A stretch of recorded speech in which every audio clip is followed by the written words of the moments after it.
조갑제 TV 시청자 여러분 안녕하십니까. 또 심야에 방송을 하게 되었습니다. 간밤에 유엔에서 문재인 대통령의 연설을 듣고 몇 마디 하고 싶은 충동을 느꼈습니다. 문재인 대통령은 촛불혁명이라는 표현을 썼습니다. 그리고 촛불혁명으로 만들어낸 정부라는 표현을 썼습니다.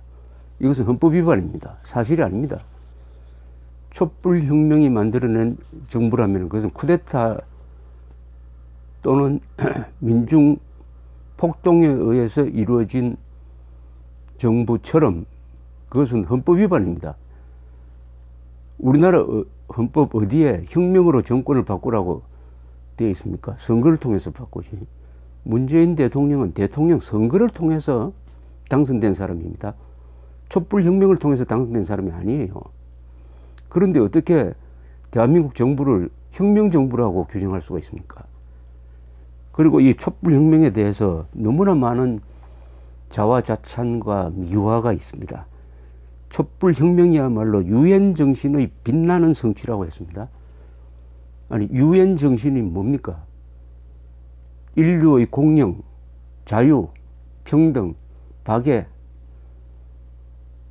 진실, 정의, 자유 이런 거 아닙니까? 우리 촛불 시위에 그런 게 있었습니까? 촛불 시위의 발단이 된 여러 가지 폭로 기사가 얼마나 엉터리고 대한민국의 언론, 아니 세계 언론 역사상 가장 심한 왜곡, 조작 보도가 국민들을 흥분시켜서 어떻게 보면은 광기가 있었던 게 촛불혁명 아닙니까? 광기. 예컨대 미국 대사관조차도 촛불 시위대에 동참하기 위해서 소등을 했다. 이거 엉터리 보도였습니다. 정동춘 K스포츠 이사장은 최순실이가 다니던 마사지 센터장이었다. 마사지하고 아무 관계 없는 사람입니다. 그런 기사가 얼마나 많은 사람들을 들뜨게 만들었습니까?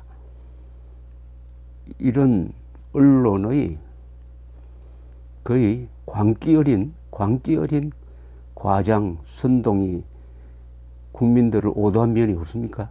이것이 아름다운 촛불입니까?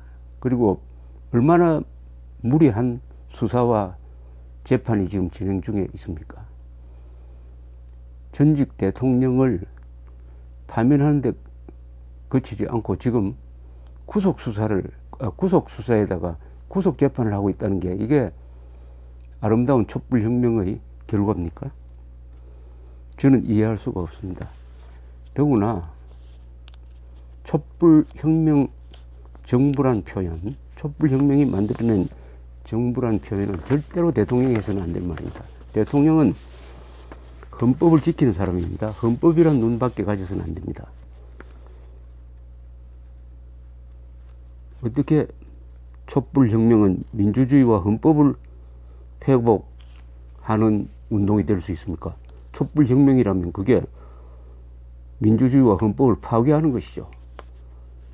지금 문재인 대통령은 그냥 우리 보통 사람들이 흔히 쓰는 말로 촛불혁명, 국민혁명 이런 말을 써서는 안 될 자리에 있습니다.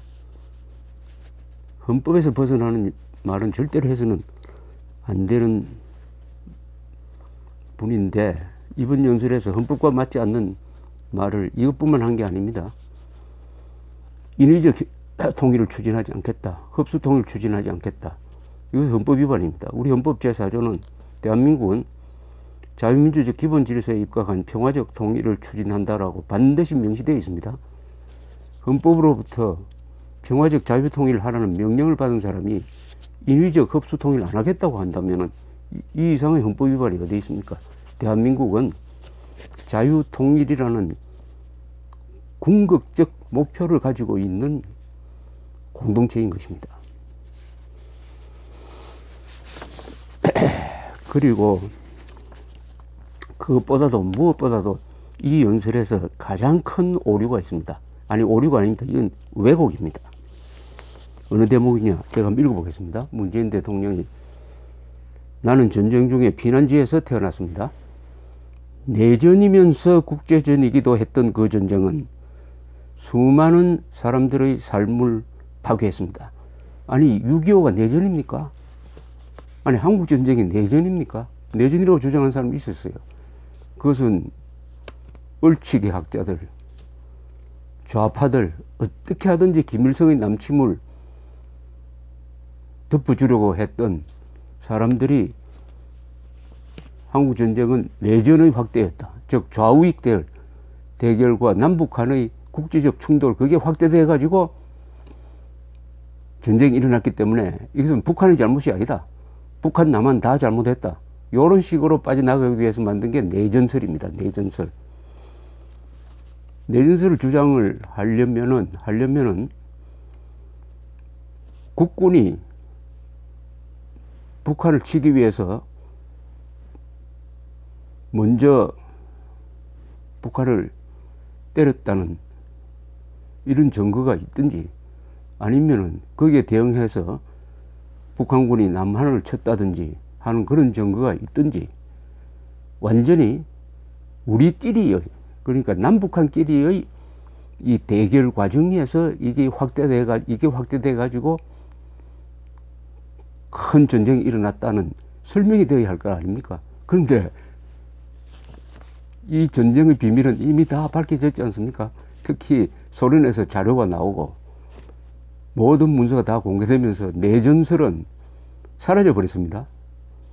이거는 김일성이가 스탈린의 허가를 받아가지고 모택동의 이 보증을 받아가지고 일으킨 남침 전쟁입니다. 국제 공산주의가 적극적으로 뒷받침하고 남침 전쟁인데 이 스토리를 보면 49년에 김일성이가 스탈린을 찾아가서 남침하겠다고 하니까 스탈린이 말렸어요. 혹시 이승만이 먼저 올라오면은 거기에 대한 반격으로 남침하는 것은 좋다. 그런데 한 해 뒤에 1950년에 찾아와서 김일성이가 이렇게 이야기합니다. 아무리 기다려도 이승만이 올라오지 않는다. 그러나 세월이 가니까 빨리 남침해야 되겠다. 하니까 그때 스탈린이 하라고 합니다. 그때는 상황이 바뀌었어요. 소련도 핵무기를 갖게 되었습니다. 더구나 중국이 공산화로 통일되었습니다. 그렇게 해서 전쟁이 이루어지는 겁니다. 이것은 철저하게 기획된 남침전쟁인데 어떻게 대한민국 대통령이 내전이면서 국제전이라는 이런 표현을 할 수가 있습니까? 이것은 남침전쟁이라고 해야죠. 김일성의 남침전쟁이 일어났을 때 유엔이 유엔군을 파병해서 살아난 나라 아닙니까? 바로 그 유엔에서 어떻게 이 전쟁을 내전이라고 합니까? 내전이라고 하면 양쪽 책임이 다 같아지는 겁니다. 남침전쟁이죠. 왜 여기 남침전쟁이라는 말을 한마디도 안 합니까? 그리고 300만 명이 넘는 사람들이 목숨을 잃었고 누구 때문에 목숨을 잃었습니까? 김일성 때문에 목숨을 잃었습니까? 이승만 때문에 목숨을 잃었습니까? 트루만 때문에 목숨을 잃었습니까? 김일성, 스탈린, 모택동 침략자, 더구나 유엔이 어제 문재인 대통령이 연설을 했던 그 유엔이 바로 북한과 중공군을 침략자로 규정한 단체입니다. 규정한 단체. 거기 가가지고 내전으로 더 읽어보겠습니다. 내 아버지도 그 중에 한 사람이었습니다. 잠시 피난한다고만 생각했던 내 아버지는 끝내 고향에 돌아가지 못한 채 세상을 떠났습니다. 나 자신이 전쟁이 유린한 인권의 피해자인 이산가족입니다. 이렇게 말하면 안 되죠. 전쟁이 유린한 인권의 피해자가 아니라 중공군이 남침하니까 자유를 찾아서 월남한 거 아닙니까? 자유를 찾아서 월남한 거니까 중공군의 피해자라고 그래야죠. 왜 전쟁이 유린한 인권의 피해자라고 이렇게 빙빙 돌립니까? 또 이런 이야기가 나옵니다. 그 전쟁은 아직 완전히 끝나지 않았습니다. 세계적 냉전 구조의 산물이었던 그 전쟁은 이게 맞습니까? 아니 6.25가 세계적 냉전 구조의 산물이었어요? 그럼 세계적 냉전 구조의 산물이었으면 왜 그 냉전 구조가 있는 독일에서도 전쟁이 일어나야 될 거 아닙니까? 미소 간에 전쟁이 있었습니까? 세계적 냉전구조의 산물이 아니고 김일성의 남침 전쟁의 산물이라니까요. 김일성이가 비겁하게 남침을 하면서 남침했다고 떳떳하게 이야기하지 않고 국군이 북침해서 거기에 대응해서 내려온 것이라고 이렇게 이야기를 하는데, 문재인 대통령은 이 기회에 분명히 했어야죠. 더구나 북핵 문제로 지금 세계가 주시하고 있는데, 이 북핵 문제를 일으킨 이 북한 정권이 6.25 때도 똑같은 침략 전쟁을 일으킨 호전광이라는 사실을 그 자리에서 북한의 정체를 잘 모르는 세계 지도자들 앞에서 이 말을 하면서 북한 전범 집단인 북한에 대한 더 강력한 제재를 호소했어야 되는 거 아닙니까? 왜 김일성한테 면죄부를 줍니까? 전범자, 부관 참시해야 될 자 아닙니까? 통일되면은 김정일, 김일성은 부관 참시해야 됩니다. 그자한테 면죄부를 주는 내전이었다. 전쟁은 냉전구조의 산물이었다. 아니, 구조가 무슨 책임이 있습니까? 구조는 구조지. 구조가 무슨 인격체입니까? 아니, 구조가 전쟁을 합니까? 구조가 있으면 저절로 전쟁이 일어납니까? 이것은 문재인 대통령이 빨리 이 발언을 취소해야 됩니다. 국군 통수권자입니다. 약 30만 명의 국군이 내전이 아닌 침략전쟁에 의해서 희생된 사람들입니다. 침략전쟁, 김일성의 침략전쟁에 의해서 약 30만 명의 군인이 죽었습니다. 300만 명은 이 민간인, 남북한 민간인과 다 합친 통계인데, 내전이라고 하면은, 그러면 지금 국립현충원에 묻혀있는 분들은 왜 죽었습니까? 내전으로 죽었어요? 남침한 북한군의 전쟁 범죄 행위로 죽은 거 아닙니까? 장렬하게 정사한 거 아닙니까? 그러니까 우리가 그분들의 넋을 기리는 거 아닙니까? 내전으로 죽었습니까? 우리나라에서 가장 전사자가 많은 사단이 8사단입니다. 그 다음에 7사단이고 6사단이에요. 8사단은 18,000명이 전사했습니다. 내전으로 죽었습니까? 7사단 16,000명, 6사단 16,000명. 이 사람들이 다 내전으로 죽었습니까? 그러면은 책임질 사람이 없습니까? 남침전쟁으로 죽었습니다. 김일성 남침전쟁으로 죽은 것이지 내전으로 죽은 게 아닙니다. 우리 전사한 게 아닙니다. 내전은 뭐 월남에서 있었던 것을 우리 제3자가 내전이라고 할 수 있겠죠. 그러나 그것도 월맹이 침공해가지고 일어난 전쟁이었어요. 어떻게 우리가 6.25를 우리 입으로 내전이라고 할 수 있습니까? 남침전쟁. 외세를 끌어들여가지고 동족을 친 전쟁을 어떻게 내전이라고 해서 면죄부를 줄 수가 있습니까? 사실도 아니고. 그 전에 6.25 전에 38선을 둘러싸고 서로 충돌이 있었던 것은 사실이에요. 주로 그것도 대부분이 북한이 먼저 우리를 공격해서 우리는 방어전 차원에서 한 거예요. 그것하고 6월 25일의 남침은 전혀 별개의 전쟁입니다. 전혀 별개의 전쟁이에요. 아니, 6.25 때 남침할 때 약 3만 명은 중국에서 들어온 군대 아닙니까? 조선족. 중국에서 들어온 군대 아니었어요. 그 사람들이 몰았던 탱크는 북한이 만든 겁니까? 스탈린이 대준 거 아닙니까? T-34 탱크. 이 문제에 대해서는 우리 국방부 장관이 대통령한테 건의를 해야 됩니다. 이렇게 하면은 국군을 통솔할 수 없다고 해야 됩니다. 아니, 우리가 지금 핵무장한 북한군으로부터 위협을 받고 있는데 그 북한군에 대한 우리의 적개심, 적개심이 없으면은 핵무장한 적 앞에서 다 도망가려고 그럴 겁니다. 우리가 버티고 있는 건 적개심입니다. 6.25 때 당한 그 적개심으로 언젠가는 우리가 되갚아 주겠다. 그래서 자유통일 해가지고 2,300만 노예 생활을 하는 동포를 해방하겠다는 것이 우리 안보의 가장 중요한 정신전령인 것입니다. 내전이라고 하면은 북한, 남한 다 잘못했다. 전쟁의 원인은 냉전구조의 산물이다. 이렇게 되는 것이죠. 주변에 있는 문재인 대통령 주변에 있는 사람들이 내전을 주장하는 사람들이 많다는 거 잘 알고 있습니다. 거기에 넘어간 스피치라이터가 이것을 썼다고 저는 봅니다. 그래도 한 번 뱉은 말은 바로잡아야 합니다. 이건 보통 문제가 아닙니다.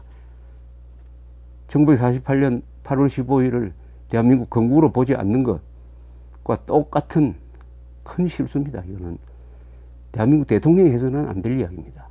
국군통수권자가 해서도 안 될 이야기예요. PR을 구분해야 될 거 아닙니까? 이념이란 게 뭔지 아십니까? 이념이란 것은 공동체의 이해관계에 대한 자각이라고 합니다. 그것은 적과 동지를 구분하는 것이 이념이라고 합니다. 내전이라는 말로 6.25 남침전쟁을 설명하기 시작을 하면은 적과 동지를 구분할 수가 없습니다. 그렇다면 북한이 적이 아니에요. 친구쯤 됩니다. 이 문제를 심각하게 제기합니다. 그 다음 연설에서 나는 평창이 또 하나의 촛불이 되기를 염원합니다. 민주주의 위기 앞에서 대한민국 국민들이 들었던 촛불처럼 평화의 위기 앞에서 평창이 평화의 빛을 밝히는 촛불이 될 것이라고 믿습니다. 나는 여러분과 유엔이 촛불이 되어 주시길 바랍니다. 장소를 가려서 해야 될 이야기 아닙니까? 유엔이 촛불이 되면 유엔이 불타야 되는 거 아닙니까? 말 그대로 번역하면 그래 됩니다. 유엔 건물 바로 옆에 월드 트레이드 센터가 있었지 않습니까? 거기 2001년 9월 11일에 알카에다의 테러에 의해서 두 타워가 불타고 폭삭 내려앉아가지고 30명이 죽었어요. 소방대원 300명 포함해서. 바로 그 옆에 있는 유엔이 촛불이 되면 어떻게 됩니까? 유엔이 불타야 되는 거 아닙니까? 이걸 영어로 번역하면 어떻게 되겠습니까? 촛불을 너무 이렇게 광고하고 다니다가는 큰 실수를 할 것 같은 그런 생각이 들어서 제가 말씀드렸습니다. 그 다음에 이 북한 핵 문제에 대해서는 계속 대화를 지금 주장을 했는데 무슨 다자간의 대화가 필요하다는 식으로 또 이야기를 했습니다. 다자간의 대화는 2003년부터 육자회담 했지 않습니까? 육자회담에서 여러 번 합의가 나왔지 않습니까? 그 합의를 누가 깼습니까? 전부 북한 정권이 깼습니다. 1994년 제네바 합의는 누가 깼습니까? 북한이 깼지 않습니까? 아니 다자간 합의를 한들 뭐 합니까? 약속을 다 깼는데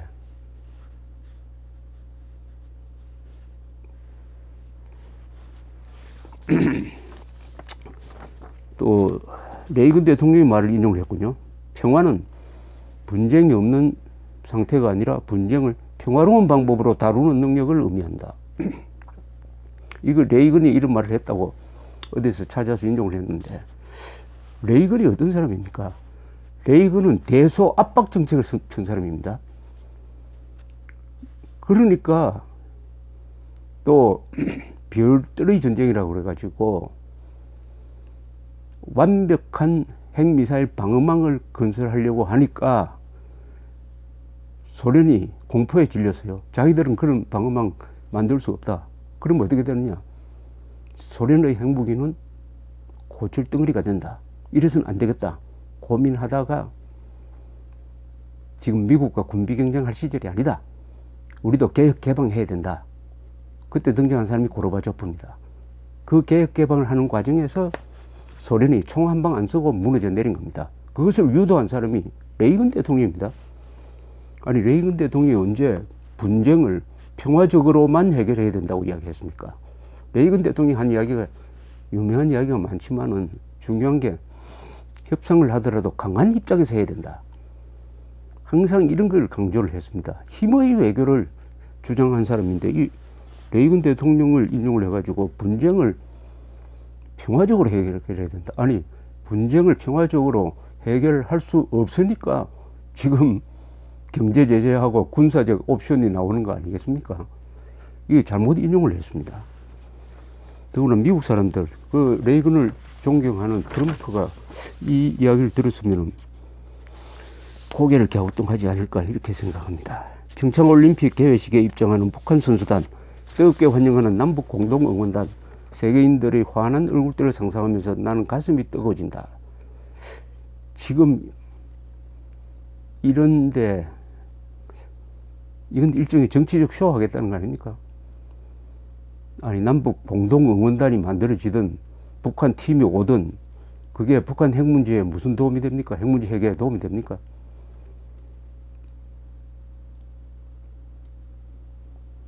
정치 쇼 아닙니까? 쇼 아닙니까? 지금 이 이야기를 할 때가 아니잖아요. 어떻게 하면 핵폭탄 안 맞을 것이냐? 어떻게 하면은 전쟁으로 가지 않고 북한이 핵을 포기하도록 만들 것이냐? 그렇게 하기 위해서는 지금 잘 형성된 북한 대 세계의 구도를 더 완벽하게 해가지고 김정은이가 자중질환으로 물러나든지 아니면 거세되든지 아니면 포기하든지 하는 상황을 만들어 가야 될 이 시점에서 그 올림픽 행사 하나 가지고 마치 평화가 올 수 있다는 이런 환상을 심어주는 연설도 적당하지 저는 않았다고 생각이 듭니다. 이 문재인 대통령의 연설에는 항상 이렇게 교정이 필요합니다. 이 연설문을 누가 작성한지 모르겠는데 이거 좀 생각해 봐야 될 것 같습니다. 원전 백지화 선언의 그 연설문에 얼마나 팩트와 다른 내용이 많았습니까? 유엔에서 한 연설에 또 팩트가 다른 내용이 제가 지적한 대로입니다. 그 중에 특히 두 개, 대한민국 정부가 촛불혁명으로 세워졌다는 이 왜곡, 그리고 6.25 남침전쟁이 내전이었다는 이 왜곡, 이것은 그냥 넘어가기가 어렵습니다. 문재인 대통령의 조속한 시정 조치가 있었으면 합니다. 감사합니다.